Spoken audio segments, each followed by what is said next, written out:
Alright guys, this is my 60 card pile that went 8, 2, and 1 over this weekend across 2 days, 2 separate local tournaments, and this is my take on a punk adventure Eldritch zombie deck. I used what I had. I'm waiting on stuff to come in the mail, but let's get into the deck itself.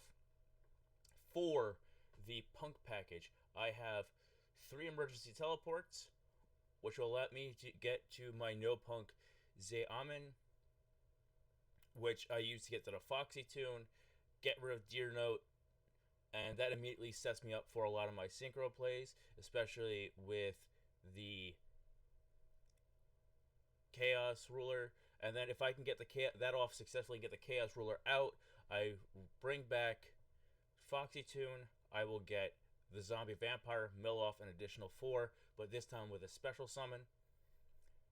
I use Ogre Dance, again, as another way of getting Zeaman. So effectively, I have 8 copies of Zeaman. For the zombie package, I have 2 Zombie Worlds, 2 Necro Banshees, 2 of the Uni-Zombie, 1 singular Gozuki. This card is just an extender. I do really like it, but I don't necessarily want to see it much in my hand. I want to see this dumped into the grave off of either the Zombie Vampire or Chaos Ruler, so I can get essentially a free summon from hand. Mizuki, MVP of all zombie decks. It just continues on and on and on. I was able to work my way through Nibiru mainly because of Mizuki and Gozuki being the prime things that essentially stopped everything, or essentially continued to extend and power its way through, especially when you combined it with Emergency Teleport to get yourself another Zeaman or get another Psychic, but I don't run any more Psychics in this deck. Glow Up Bloom. This is more so for setting up the end board using Crush on Hockey Fibrax, because I'm able to set it up. I'm able to get Crush on Hockey Fibrax out, get this as my thing, and then I've been able to get another monster on field so I can make Dagda, and then from that I end up taking out Chang-Chi, because I use Chang-Chi to get Doom King Baldrack on the field, which makes it so that I immediately have 2 beat sticks that are 2,000 and 2,800 attack points, plus I get a monster negate, and plus I also get a nice defensive wall, and also get a banish. If I do not go for that route, and let's say I don't have Zombie World out on the field, I can always go for Eldritch and just do the play where I can get Eldritch on the field and continue to do more and more combos. Mad Muller, he's a hit or miss. The thing I like about Mad Muller is it's an extender of the synchro plays. The other thing I don't like is it only locks you into doing zombies. So it's really good for getting Red Eye's Zombie Dragon Lord out. But when you're trying to get anything else besides that, or essentially the Vampire Zombie through some shenanigans, you're not really getting too much of a chance. It does help with Vampire Sucker every now and then, so there is that. 2, Zombie Reborn. I really love this card. It is highly underrated. It's an extender and a half. You essentially, because of running the adventure package, you can only really use special summon monsters. So you use this in anything that's been dumped out either because of the Vampire Zombie or from Chaos Ruler, and you get your free summon, and you get the abilities with it. And also it helps recur and recover stuff from the banish pile. Then we run, essentially, my opinion is 4 copies of Instant Fusion, with 1 copy Instant Fusion and Ready Fusion. The only target that we have is Alvin, the Essence of Vanity. I took this off of Cali Effect. I really liked his idea off of that. It essentially consistently gives me a level 2 tuner, and it helps essentially create anything on the board immediately, and also gets into the Hulky Fibrax plays and stuff like that. 1 Scythe, mainly for the Scythe lock. That's really the only thing I have off of that. I can recycle Scythe infinitely, either off of the Red Eyes Zombie Dragon Lord with Zombie World out, or getting Baron de Fleur. I can continuously do this all day. For the tuner, my big tuner of choice is Plague Spreader Zombie. It has great recursion, and again, I do love that it's getting the love again that it did when it first came out. 2 of the dangers. This is just draw power, and then also just like a free summon.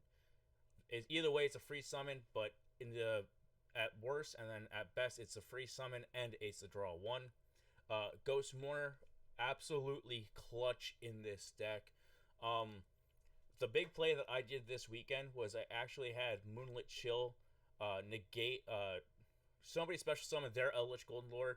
I was able to have Doom King on the field, and then I threw her out to negate their Eldritch, and also get the great effect of if their monster leaves the field, they lose the original attack. I used Doom King's effect that was triggered off of hers to get rid of their Golden Lord, and it won me game out of essentially what was seen as me. I was about on the bounds of losing. I had 100 life points, and they had 2,200 life points, and I pulled that one straight out of my ass. Ghost, Ash Blossom, and Ghost Bell. This attacks everything in the meta right now, and this is a great defense to the Cold Buy, and also it helps a lot. But the great thing is these are all zombies, so these all trigger Doom King. As for the Adventure Package, it's the Adventure Package. I love it. 3 of everything. 1 Wandering Griffin Rider. I'm thinking about throwing in Illegal Knight as a side deck option. And then just Fateful Adventure and Draco back. The biggest thing I learned is just, if you're going first, get Draco back and just throw it into the hand. Don't play it. Eldritch Golden Lord. I run a very small Eldritch package. I'm debating between having 1 and 2 of the Golden Lords. If I run the Illegal Knight in the main deck, I will just keep 1 singular Golden Lord. My main thing with Golden Lord is it is a great target for this to get into the grave, so that you can summon this again and do plays. Or if you get into the grave, you get a free summon and a continued extension of all the zombie cards in your hand. As for Cursed Elwyn, it's Ash Bait, and once someone sees that, they generally think you're running an Eldritch deck, which they really start to think pretty hard. One of the games I actually won entirely off of Eldritch, and them playing Eldritch as well, but what they were doing was running Eldritch with all of the floodgates, so essentially I just kept having to beat them down with what I had, which was pretty cool. They just essentially bricked the entire time. Foolish Burial gets everything into the grave that I ever need. It gets the Water Enchantress, it gets Glow Bloom if I need, gets Mizuki if I need, and also can get me access to the Necro Banshee. So with that Flunderees matchup, I have a free pass, essentially because of this and getting Necro Banshee, and all the ways I generally am able to get 9 milled off of Chaos Ruler and off of the Zombie Vampire. If I can mill 9 in this deck, chances are I'm winning. Every game that I was able to successfully mill 9 with, I essentially won either first or with the clap back. One single called by, you have to run it. It saves your ass. And then Jet Synchron, I'm iffy on this card. If I had Fairy Tale Snow, this is where Fairy Tale Snow would go, because I do strongly prefer having Glow Up Bloom, especially in this build of the Synchro, essentially the Synchro Turbo deck. As for the extra deck, 1 single Link Karibo. The main thing is to get Glow Up Bloom out of there. 1 Vampire Sucker. This gives you free draws if you really know how to play it right. You get a free draw off of essentially getting this out and then popping him in, and then off of having the Link Karibo and having him on the field, you get her out, and then on a standby phase, you get a free draw. Okay, Fibrax, this is the host of all the shenanigans of the deck. It's the host of the Scythe Lock. It's the host of the Burn to Floor summoning play. It's the host of the Hot Red Dragon Archfiend King Calamity play. I did get this off once in my very, very last match. I ended up winning that match, and it was great to finish off the day and get that free box of cards. Dagda, it's just Scythe. There you go. This is Shooting Riser Dragon. It gets stuff into the grave. This deck needs stuff being thrown into the grave constantly. The biggest thing I lost to was Necro Valley. That essentially, it was Exo Sisters and Necro Valley put together, and it just ruined me. Hot Red Dragon, Archfiend, King Calamity. This works in 2 separate ways. Either I can end their turn real quick, or when I summon on my turn, I have summoned on my turn once out of just pure desperation because I needed to get the game ended real quick. It gives you essentially 4,000 points damage immediately. Also, you can special summon one Dark Dragon Sigil monster when, this leaves the field. So you can immediately get this out, which is great. So you essentially have this with recursion of a beat stick. Red Eyed Zombie Dragon Lord. If you have Zombie World in the field, it accesses everything in the deck. If you don't have it, it accesses all of this fun stuff. But the real thing to do is to constantly loop Artifact Scythe with it with Zombie World. Immortal Dragon, another one of those things. It's a great tuner, but the big thing is it gets stuff into the grave. It has great recursion. That's the thing I love about it. Run the floor, don't need much to say about this.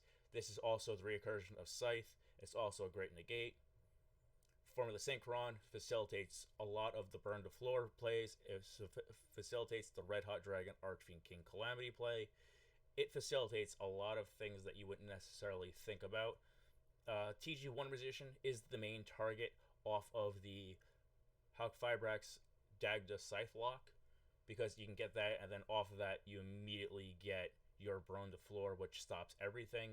The two Vanities is just simply the targets for Ray Fusion, Instant Fusion, and then the Zombie Vampire. This for me is just about milling. It's also a 3,000 attack point body, but I've actually never entered a battle phase with this on field. So, as for the side deck, it's pretty standard. In my locals, there's a lot of stuff I have to worry about in terms of like back row hate and anti-trap stuff. So I go clearly with the king of anti-trap, which is Jinzo. I actually have milled him off using the Zombie Vampire, and this actually saved my ass from a evenly matched at the end of their battle phase because I was able to get this out. And then I do one of each of the Solemns, so one Solemn Warning, one Solemn Judgment, one Solemn Strike. They all have their places and they have all what they can stop. I really like this in particular, Solemn Strike, because of facing Pendulums. For background hate, I go with 2 Twin Twisters and 2 Cosmic Cyclones. Sometimes you want to get more than one target gone, and sometimes you want to banish stuff, and then sometimes you want to clear their entire board. Then 3 Evenly Matched, and 3 Dark Ruler no more.